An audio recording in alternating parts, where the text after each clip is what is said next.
Friends, good morning. And welcome to worship here on this snowy first Sunday in Advent from the sanctuary in the historic Fountain Street Church. We are an independent, interreligious, free-thinking community of hope. Whoever you are, whatever you bring through the doors here today, you are welcome here.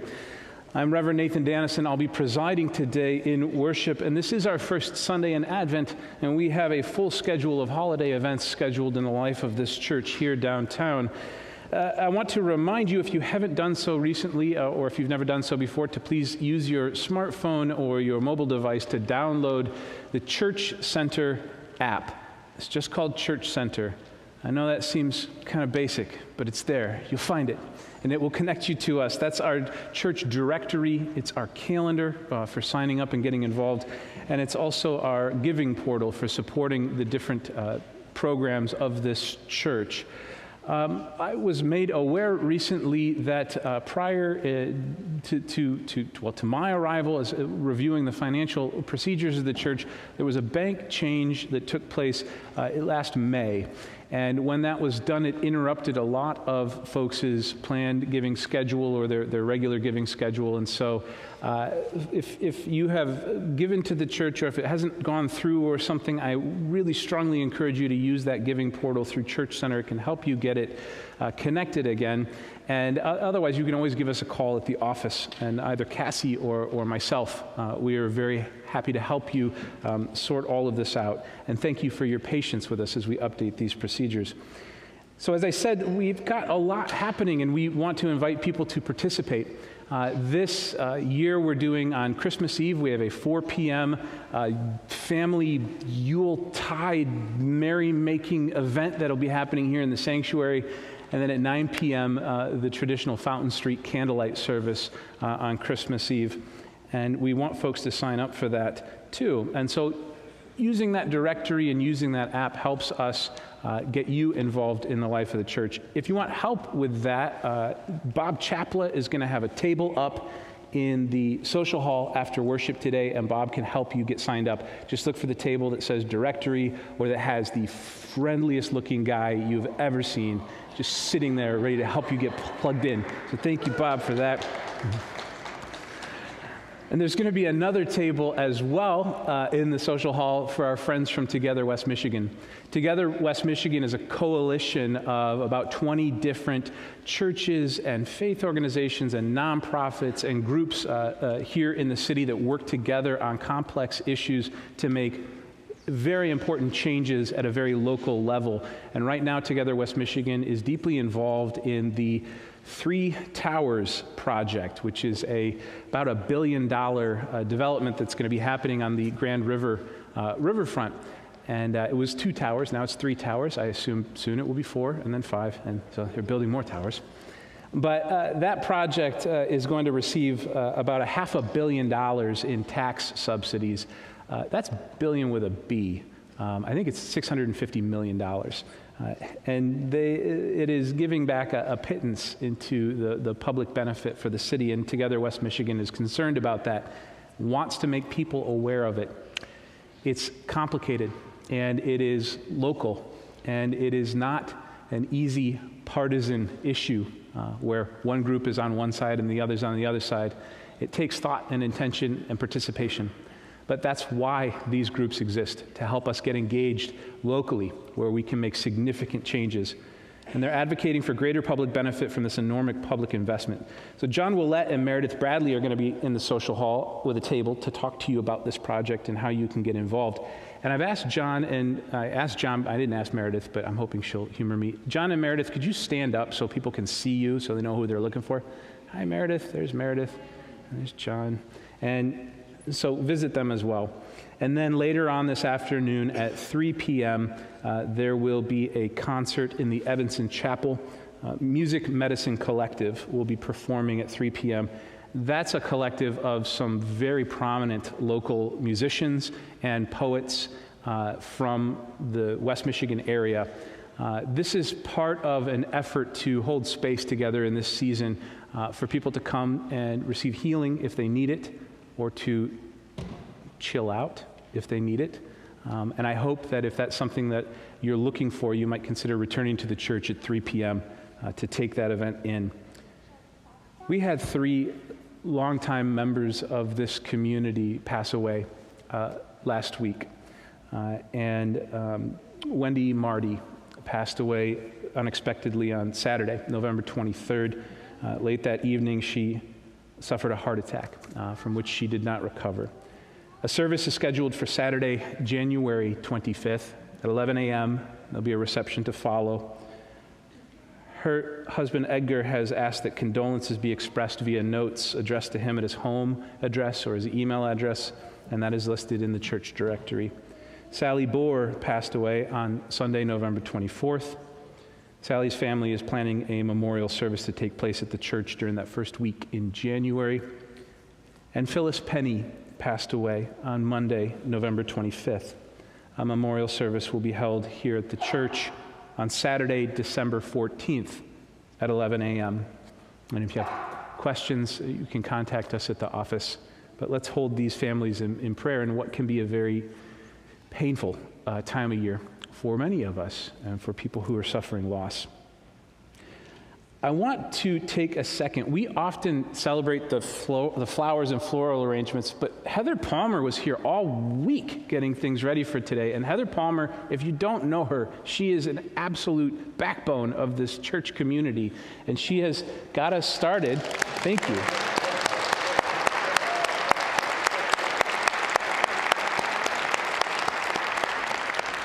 And she is going to be furious that I just did that, but if you want to help us deck the halls after church, hang out. There's a lot of decorating that's going to be taking place today following the service. And we always want to welcome people in so we can show you where we store the Christmas trees and everything like that. So please stick around after church. Or if you want to deck your own halls, the Fountain Club is selling wreaths in the narthex back there in that room. And they're available for sale. And the purchase of those wreaths goes to support the Fountain Club, our youth group, our young people, and the pretty revolutionary stuff that they do. I'm actually going to go hang out with them after worship at 12:30 and submit to their inquisition. So today is our Sunday where we set aside some time to think about faith. And it's Advent, which is, if anything, a time for us to acknowledge that we need peace in our lives to think through these things together. And so we bring ourselves together on Sunday mornings and we share a blessing of peace. So I'm going to offer a blessing of peace, and then I'm going to encourage all of you to just go ahead and greet each other with words of peace. And then after that, we'll remain standing for our first hymn today. But friends, peace be with you. Thank you. Let's rise and greet one another with words of peace.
We'll be lighting the first candle of Advent while we responsively read One Small Face by Margaret Starkey. With mounds of greenery, the brightest ornaments, we bring high summer to our rooms as if to spite the somberness of winter come. In time of want, when life is boarding up against the next uncertain spring, we celebrate and give what we have away. All creatures bend to rules, even the stars constrained. There are blessed madness in the human need to go against the grain of cold and scarcity. We make a holiday, the rituals varied as the hopes of humanity, the reasons as obscure as ancient solar festivals, as clear as joy on one small face.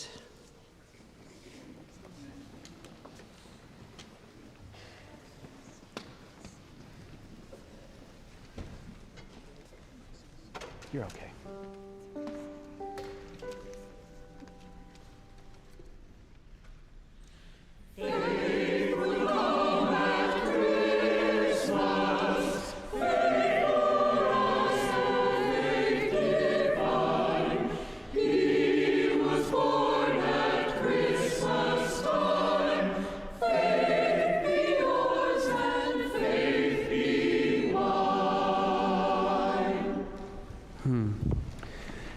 At this time, I want to invite all of the children of the church who are here to come down here and join me for our first Advent blessing. Hello, good morning. Hello. Good to see you. Good morning.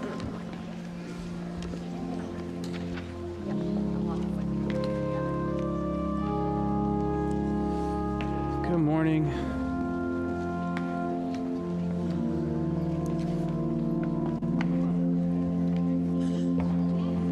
Good morning. I heard and I know quite a few folks were gone today for a couple of different reasons, but thank you so much for being here. And I know that there's a lot of exciting activity planned. You may have noticed that we've got things decorated a little bit differently in here this Sunday. It's a little bit different? Yes. We have a lot of decorations going up to celebrate this month and all of the different holidays and festivals that happen this month. It's kind of an interesting thing. The earth is shaped like a ball, and winter happens all around the top where most of the humans live. And most of the humans came up with some kind of really cool winter festival. And so we have wreaths, and we have candles, and we decorate things. We bring trees inside. It's a little crazy. And we put up a lot of different things. We eat good food. And I know that in character school and in your Sunday school, you're going to learn a lot about that. But the important thing as we begin the month of December and this journey is to remember that this month is for celebrating. All right? Okay? Yes, exactly. Good. We're getting there. So I was hoping the blessing, the hope for this week could be that we remember to celebrate. It doesn't have to be super complicated. Sometimes grown-ups overcomplicate things. Okay, so if you raise a hand, and then after, you'll repeat after me, and then after that, you can follow the banner out on your adventures. But repeat after me. This week, we will remember to celebrate. Okay, wonderful work. Go ahead and let's make our way up to character school. And I think we've got some extra grown-ups helping us get up there today.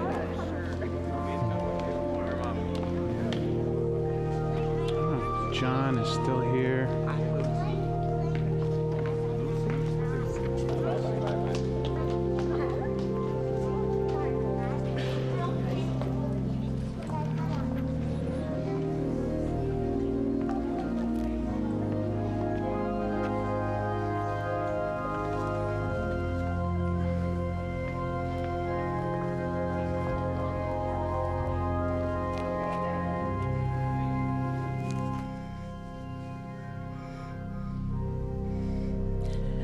Good morning. Today's second reading is from James chapter 2. What benefit is it, my sisters and brothers, if you say you have faith but do not have works? Is faith able to save you?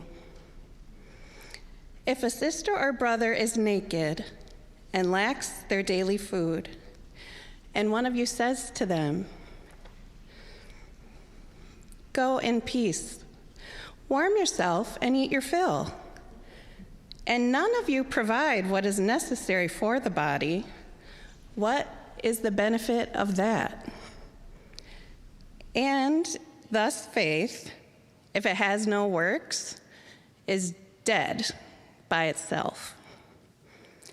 Yet someone will say, "You have faith, I have works." Show me your faith separately from your works, and through my works, I will show you my faith.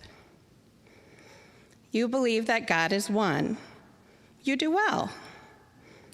But even the demons believe this, and they tremble.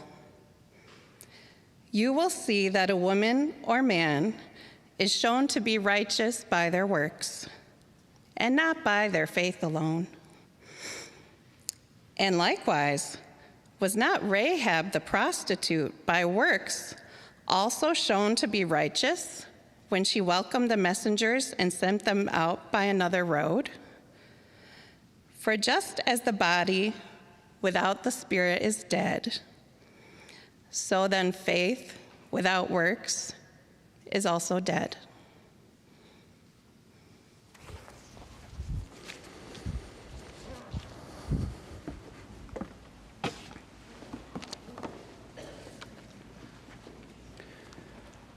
Fountain Street Church, happy Sunday. Once upon a time, there was a Congregationalist minister who enjoyed hiking and spending time in the great outdoors following his Sunday morning activities. And it came to pass that on one such sunny Sunday afternoon, he was walking alone in the woods when he stumbled upon a hungry bear. As for the bear, well, so he stumbled upon his lunch for that day. And so the person took off running, and the bear chased after him. And after a short sprint, the poor minister tripped and he fell down, and the bear loomed over him, and the minister, out of options, appealed to his supervisor.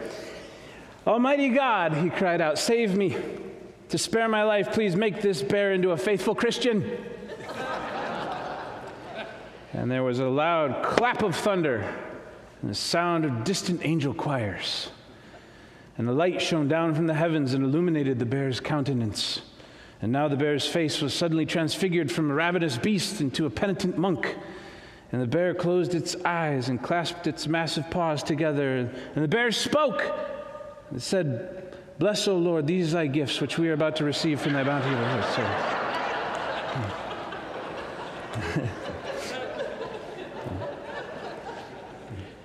So you see, the lesson is that the minister should have prayed to Vishnu and converted the bear into a Brahmin. Well, I don't know about the religion of bears. I know that the bear was probably the first object of animistic human worship in early proto-human European cultures. The bears, they worship bears. Evidence of bear cults date back to the days of our poor lost cousins, the Neanderthals. Roughly 250,000 years ago, people worshipped bears. Now, humans pick all sorts of different things to put their faith in. Suppose I just gave away the ending of my sermon there.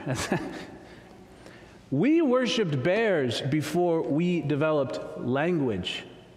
Oh, yeah? Now, different bears we had back then. Different kind of bears. Cave bears versus Spalius. Thankfully, they went extinct about 20,000 years ago. The cave bear is roughly twice the size of a grizzly bear. And so it makes sense that they would become the object of worship. And they also lived in caves, which is the same as us.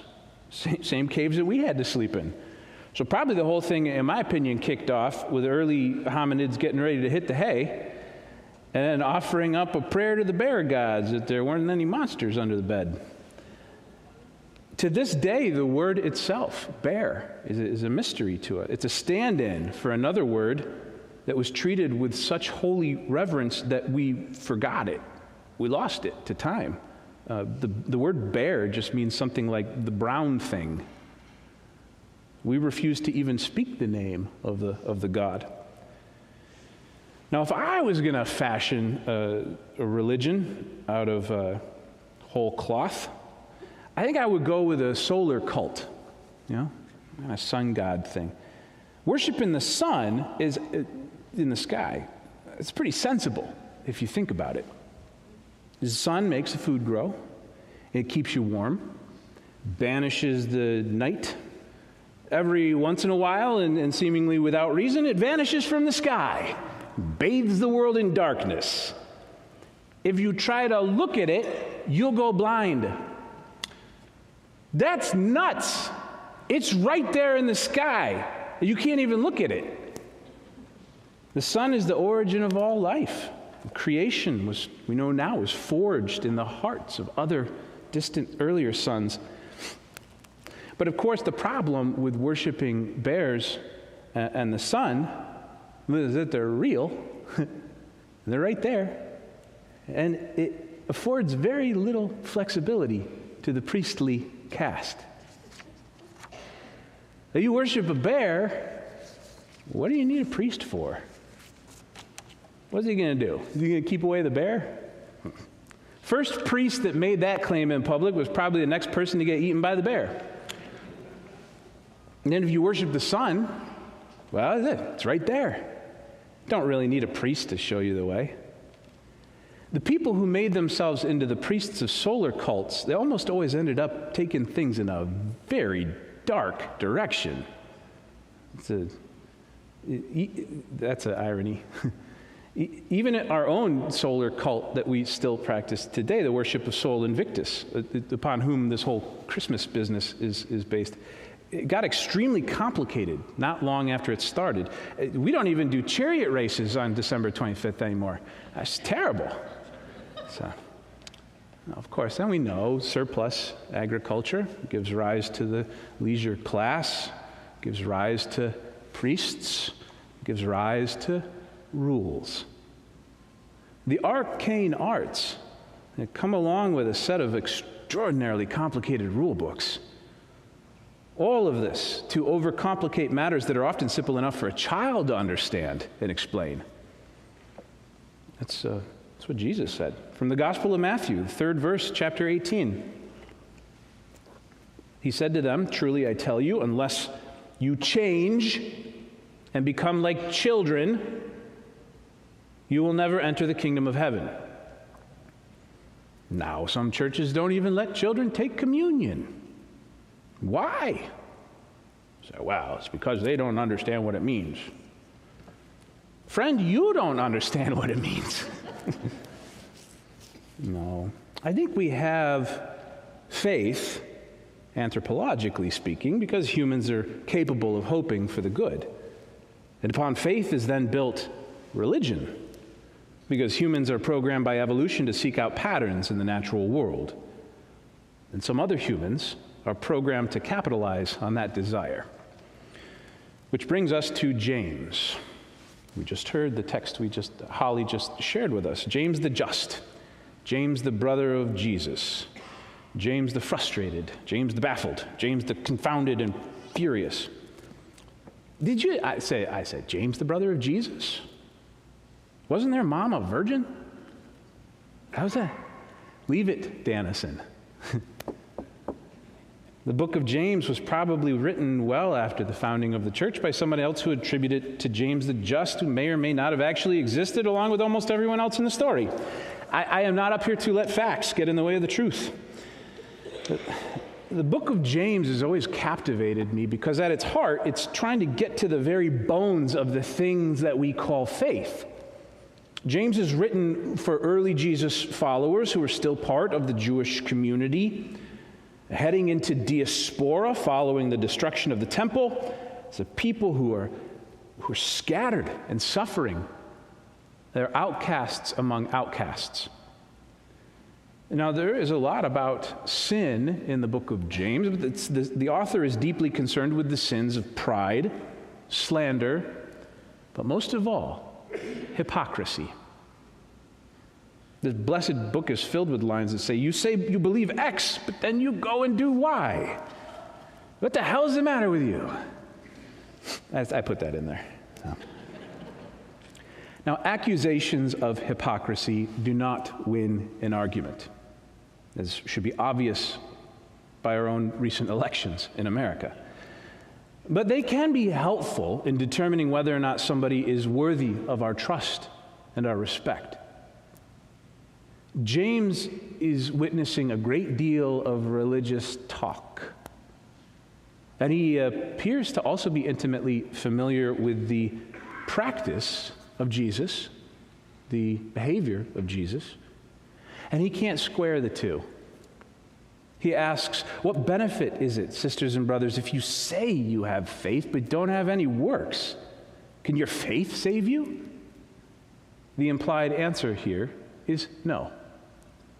Don't tell me what you believe. Show me. I'll make up my own mind. Maybe James should be the Epistle of Missouri. Show me. Stop blathering on about what you claim to believe is true and show me. If someone is naked and lacks daily food and one of you says to them, well, go in peace, be well, I'll pray for you. None of you provide what is needed for their body. What is the benefit of that?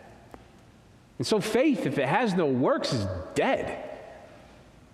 James isn't complicated. And faith, in fact, shouldn't be terribly complicated. In fact, a person's faith should be blindingly obvious. You don't even need to resort to accusations of hypocrisy. I just figure out what they're willing to die for. Figure out what they're willing to sacrifice for. That's what the work that I do is fundamentally about. Listen, I have absolutely zero interest in telling you what to believe. One of Fountain Street's earliest radical ministers, in 1897, Reverend John Randall, he said this 130 years ago. It's not the business of the preacher to tell people what they should believe. I am here, he says, I am here to furnish inspiration, not brains. And so as for me, I came here to accomplish a very specific mission, but the reason I spend so much time learning about your history and your practices is because you have faith in things and want to accomplish things together, but you're very, very careful about never framing these things as tests. I'm here to help close the gap between what it is that you're at, the faith that you have in your sacred work, and where you are. One small example from the orthodoxy of Fountain Street Church. I've observed, you care. Almost all of you care a great deal about the men and women who sleep in the alleys and doorways around this church. Now, you don't seem to care so much that they're sleeping there. I've not had any member of this church tell me that they think it ought to be illegal to fall asleep. I've heard that elsewhere. More than a few of those folks are also members of this church. And in every case I've seen, you've welcomed them in. And historically, over the course of the last 50 years, you've tried to do right by them. And to me, an outsider, that is extraordinarily unusual in a big downtown church. Not that you wouldn't have an outreach ministry or a soup kitchen or a deacon's fund or whatever. The churches all have this sort of thing. But that you actually see the people. You know their names. You learn their names and the stories. And here's the kicker. You advocate for them to me when they're not around. That is an indication of a facet of your faith. It illustrates something that you believe in. If I had to put it into a statement of faith, it'd be something like, all people deserve to be treated with love and dignity regardless of where they sleep at night. That's a statement of faith. And it's beautiful. It's something you live and practice together. And it's your faith rather than your religion, okay? All day long, I have clergy and clerics and ministers and wizards and other practitioners of the arcane arts come up to me and patiently explain what they believe in excruciatingly boring detail about how their metaphysical arithmetic contends that the substitutionary atonement of the cross was a messianic intervention to give birth to the second Adam. And the sacrificial blood of the elect will be spared from the just penance of the reprobate through the blah, blah, blah, blah, blah. God, I don't care.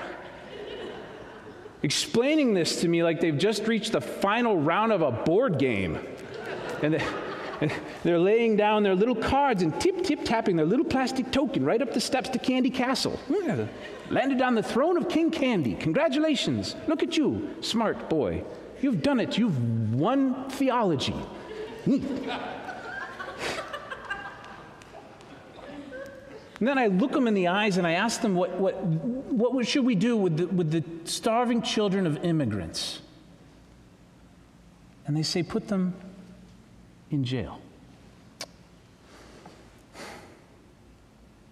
Some of your most radical former ministers worried that it was a distance that couldn't be traversed. Crossing the bridge from religious statements to practices, really the word is from orthodoxy to orthopraxy. It was too far. Randall also said, he said that he feared that the society that we have built is antithetical to the practice of the religions that we proclaim. So James says, show me your faith, show me your works. Through my works, I'll show you my faith. A lot of people will very patiently tell me what they believe, and I will listen to them very patiently about what they believe. But listening to people tell you what they believe is important, but not because it tells you what they actually believe. You've got to listen to people's stories. It tells you what they want to believe. There's a difference between the two. Negotiating that difference is, in my professional opinion, one of the useful tasks that clergy can perform on this blessed earth. So when I study the history of a church, I don't just read the books they've written about themselves. I read their budgets, and I look at their meeting minutes, and I study their newsletters. Because telling stories about ourselves is easy. But if you want to know what a community actually has faith in, you've got to look at how they spend their time and their money. And when you set aside the words and you study the behavior, you find that sometimes faith manifests in interesting places. Your former minister, David Rankin, was absolutely masterful at pricking this particular bubble. But I don't have much improvement on what he had to say. He was the senior minister here for about 20 years, starting in about 1980. And I'm going to read from his fantastic work, So Great a Cloud of Witness, about a circumstance that he found at a progressive church. I put about a dozen copies of this book in the narthex. You can take one with you if you like. My only request is that when you finish, you pass it on to somebody else or hide it in a cafe somewhere in town or something. He's talking about how a lot of progressive churches are open-minded churches. You can believe anything. You can practice any faith tradition, follow any religion, except one. He said, I remember meeting with the pulpit committee of a large Unitarian Universalist church in the East. It was a very congenial meeting until one of the members asked about my personal theology. And when I replied that I was a Unitarian Christian, the faces turned to stone. The chairman said, well, maybe we don't have to tell anybody. He said, I remember another incident in Philadelphia when I spoke on the theme of Christian symbolism in literature. I was asked to attend a sermon discussion after the service in the basement of the church, and when I arrived, a man was screaming loudly, pounding on a table and throwing ashtrays to the floor. And as I approached, he shouted, we have a free pulpit in this church, and we don't want any of that Christian garbage.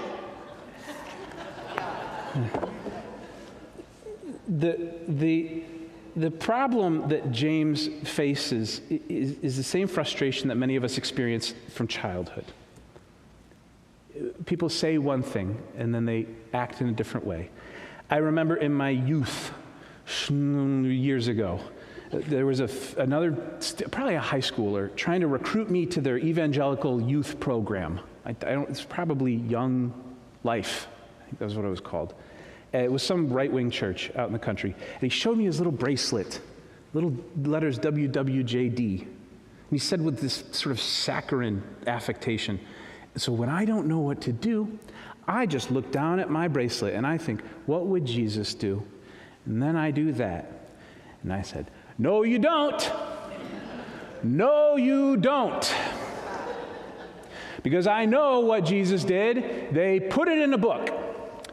And I know what you do. And the problem isn't that I don't believe Jesus, it's that I don't believe you. And they respond, well, if I know what I ought to do, choose not to do it. If I'm a bad Christian, it doesn't matter because all is forgiven.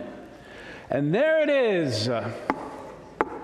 The great stumbling block that St. James himself is trying to pick up and throw into the sea. Faith without works is dead. If I was to say it is a false faith, it is a convenient mask. It's cosplaying at religious behavior. Faith without works is a dead faith because it doesn't insist on anything. It doesn't give life. And I'll begrudge no one the right to go so far as to say, I'm trying to follow Jesus or I'm trying to behave like Jesus. And then I'll likewise begrudge no one else the right to say, well, you're doing a lousy job. Observe the behavior of the people you see and see if you can sort out what they're willing to sacrifice for, what they're willing to die for. See if you can figure out what they worship. They won't tell you because these days you can't say stuff like, oh, I worship my own financial security. I worship my career. Or I worship my children's accomplishments. I worship a political party. You got to go with something transcendental. You're going to lose friends. But you can observe their practices, their faith practices, see if you can figure it out. Because your religion can be anything you want. It can be anything you can put words to, but your faith doesn't need words. And I believed, and I still believe, you can suss out a person's faith pretty easily if you pay attention to what makes them anxious and where they spend most of their worries. And for most Americans these days, it has to do with money. And why not? Because the whole world says that your problems would be solved if you had more of it. Show me the work. Show me the work, as they used to say in math class. And without speaking a word, your faith will shine through like the sun breaking through the clouds on a winter day. Amen.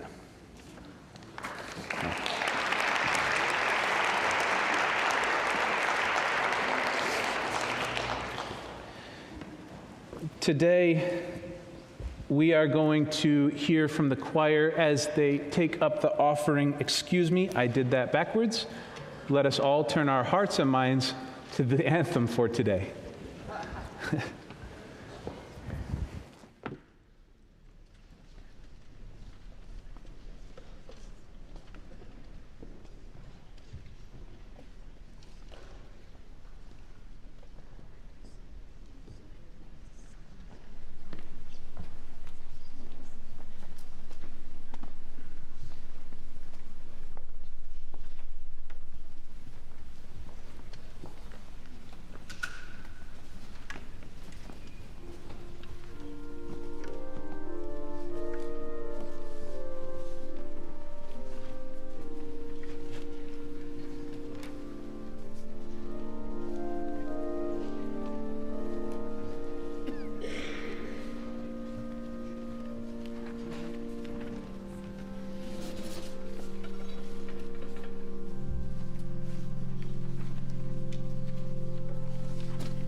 This morning, before I invite you to give for our offering, I want us to take a moment and reflect in silence on where we are at in our journey and what we can use this season for together and on our own needs. Let us take a minute in silent prayer and meditation.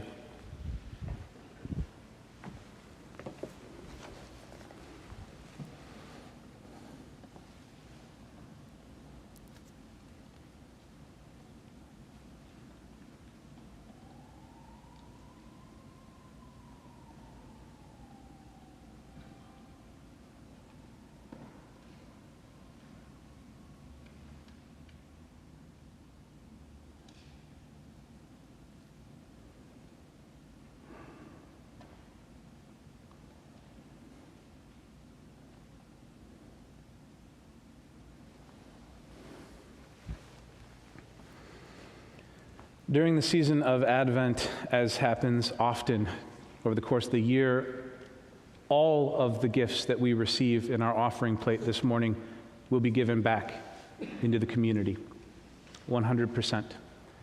Today, your offering, the money that you give today, will be used for two important purposes, but both of them have a footprint here in our city. We support Family Promise, which is an agency that works with families with small children that are experiencing homelessness, that are unhoused in our city.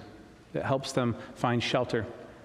And we will also be using a portion of that income to directly help the individuals who sleep around this building in this cold month of December, in helping interrupt the cycles of homelessness that impact their lives. And so 100% of your giving today will be invested in the lives of people who sleep outdoors in our city in the winter. And so I thank you. And so I ask that you give generously. And at this time, I want to invite the ushers to come forward to receive our offering today. And thank you.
Into the world we pour our gifts. May they succeed where we have failed. May they break the cycles of pain and helplessness that surround us. And in this dark month of winter, may they give hope where there had been none before. This is our pledge and our promise, so may it be. Let us join our voices together in singing our final hymn, All Beautiful, the March of Days, number 57.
Let us go from here a people sent, a people with a mission, a people with a practice.